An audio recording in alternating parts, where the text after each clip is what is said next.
right, folks, welcome to the Prepared Homestead. This is Travis. Thank you all for stopping by to watch. It is another hot one here. I think we're hitting around 91 right now. I've been out doing a bunch of stuff and whew, feel like I'm melting. Went in just a little bit ago to cool off and then come out and make this video. But man, we went from just really an abnormally cool spring to just, August summer heat or very near that, super dry. And I think it's going to be, I don't know. I think it's a lot of this grand solar minimum. This is the stuff that we've been talking about, myself and many others, for quite a while, where there would be very extremes of weather. And there's a lot of that going on. It's not really what I wanted to talk about today, but it's certainly worth talking about at some point again. I don't know if you guys have been seeing the Hoover Dam, the lake there. Was it Lake Mead? The drought has gotten so bad that the lake levels are getting critically low, record lows. And if they go much lower, there's not even going to be enough water there to run the turbines for the dam. And that dam produces, I'm not sure the exact numbers, but I do know that it produces electricity for, like Southern California and Nevada and Arizona, I believe, several, I don't know the total population that it provides electricity for, but it is significant. And we're seeing this kind of stuff all over, droughts in areas and excessive rains in some areas. So it's something that I'm sure we will pick up on in another video. Today's video is just kind of something.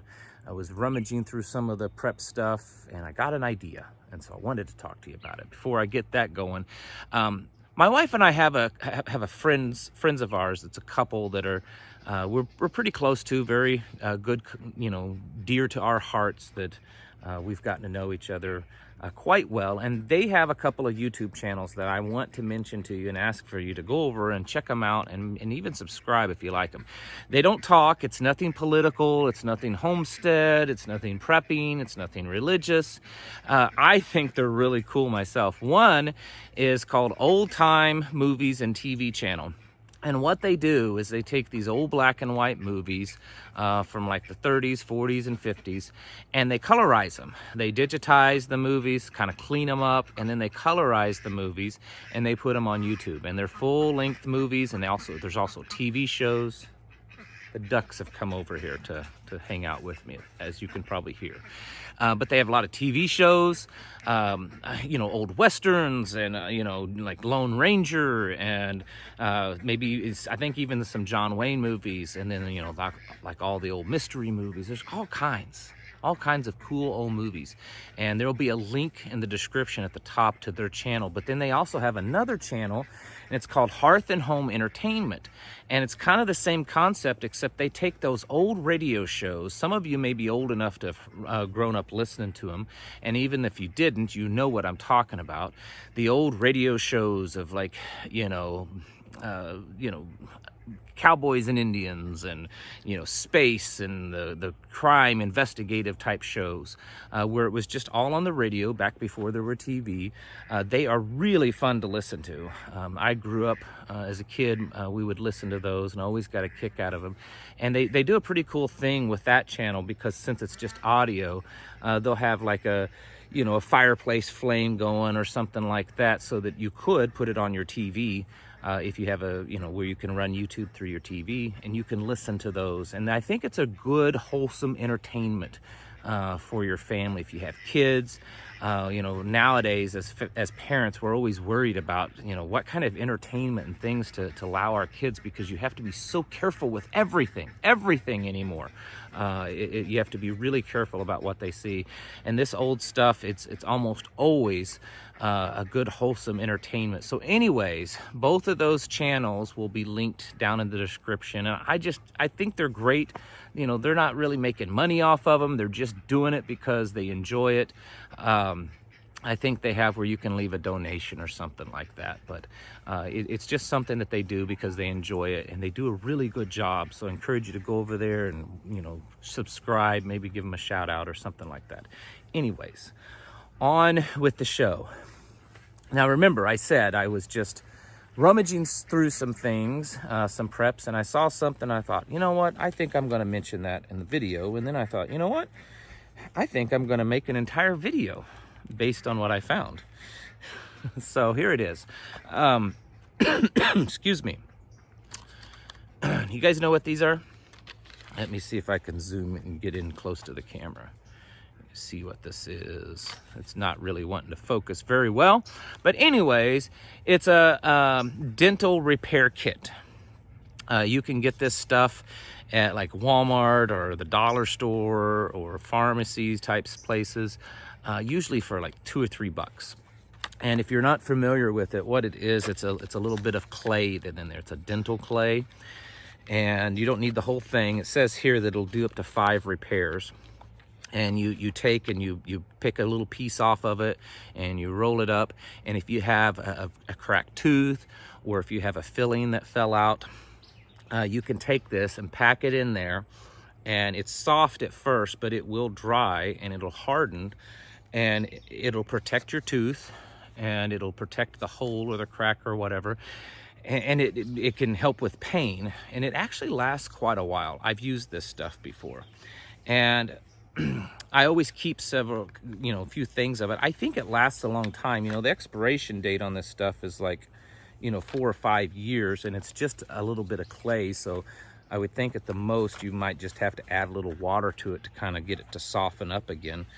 But anyways, dental stuff is something that a lot of times we don't think about when it comes to, SHTF. It's something that most people don't want to have to deal with on a daily basis. Most people hate going to the dentist. If any of you are dentists that are watching, I apologize, but the reality is virtually everyone hates going to the dentist.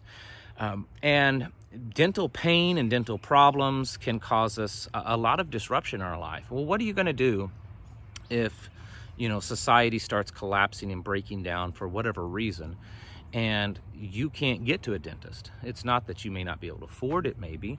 They just don't exist, or you can't get to one, whatever the reason is. And something's happened, you've broken a tooth, or a filling has fallen out, and there's a problem. It can make you very sick. It can slow you down because of the pain. It could even kill you.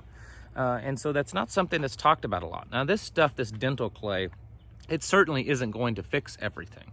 But a lot of times with like a broken tooth where it's kind of opened up, or a chip that's caused it to open up, or a filling that's fallen out, a lot of times the immediate problem is that there's an open nerve there, and it's causing pain. And if you're able to pack that before it gets infected, you can cause that pain to subside for the most part, and sometimes completely, and protect it from getting infected, and kind of holds it in place. It's a temporary Band-Aid until you can get it fixed. And so something like this, I think, is very important. So there's a little tip. Now, this isn't the entire video, but there's a little tip. I would suggest picking up a few things of this and keeping it in your preps, because it does work. A few years ago, I was eating some meat. I believe it was some ground meat, and I bit down and there was a piece of bone in it, and it split one of my molars. And boy, did it hurt. And I wasn't able to get it taken care of. I mean, it just split it right in half. I wasn't able to get it taken care of immediately, and I was having a lot of pain with it. And my mother told me about this stuff, and I tried it, and it worked. It stopped the pain, and I was able to carry on a normal life until I could get the tooth fixed. And she found out about it because she had a filling that fell out and wasn't able to immediately go get the filling taken care of. And so she used that stuff as a temporary fix until she could get it all taken care of. So I would suggest you get it. I think they make a couple of different brands that I have seen. Honestly, I don't know much of the difference. Again, this is the one that I purchase, and I keep 2 or 3 of these things. Like there's 2 right here. I think I have a couple of more. And like I said, they're usually $2 or $3, maybe $4, depending on where you're at. But I would suggest getting that. The reason what caused me to think of the rest of this video is that that's something that's really useful. I have personally used it. I find it very useful, and it doesn't cost a lot of money. But unfortunately, with prepping becoming more popularized and homesteading becoming more popularized, and the fact that we're living in the state of, you know, the things that's happening in the world, and a lot of people just know things are getting better, there seems to be a lot more people trying to take advantage of that.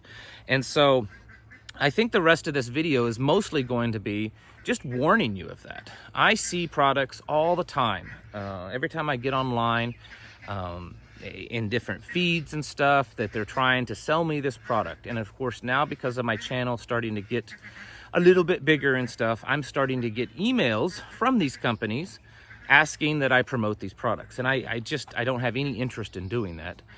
Mostly because most of these products that they send me, I think are just junk. I think, is it Wrangle Star? He has a very large YouTube channel, and he does kind of sort of homesteading and sort of prepping, and then, you know, tools and other things like that. But he does occasionally do a video on a particular product, like survival or tools or stuff like that.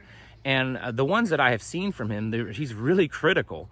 And the vast majority of the stuff, that it's just junk. And so be cautious of that. You know, there's a lot of this stuff, and it's not even prepping and survival stuff. Just anything, tools, things for your house. The quality, there's just no quality in anything anymore.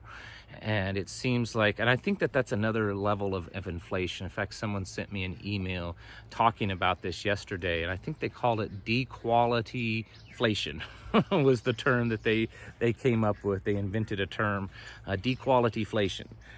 And it is true. Even things that just a few years ago would last much longer now just aren't lasting at all. For instance, we have and this is my little story time, more story time. We have a refrigerator that we bought a year and a half ago. And we bought it used, but it was only a few months old when we bought it. It was one of those kind of deals that I think the couple, they'd listed it on Facebook and Marketplace, and I think they were getting a divorce, and they just purchased this and they wanted to sell it. But it's a really nice, we paid about a fourth of what the refrigerator would sell for brand new, which is why we went ahead and bought it. We're already having problems with it. You know, this refrigerator is barely 2 years old, and we're already having problems. I'm gonna have to order a part, hopefully that I can repair it. I can remember back as a kid, my grandparents and my parents would have refrigerators from the 60s and the 70s, and they would probably still be working today. Maybe they're not super efficient, they're not super flashy, but they last a long time.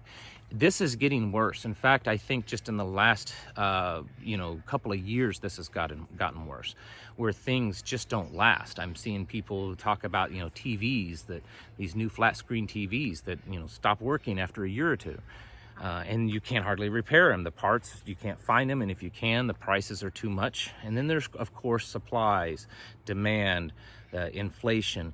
Everything is kind of being factored in to where things are becoming very expensive, and they don't last very long, so you're having to buy more of them, and it's hurting us, it's hurting our pocketbook. Things are just, the prices of everything's going up.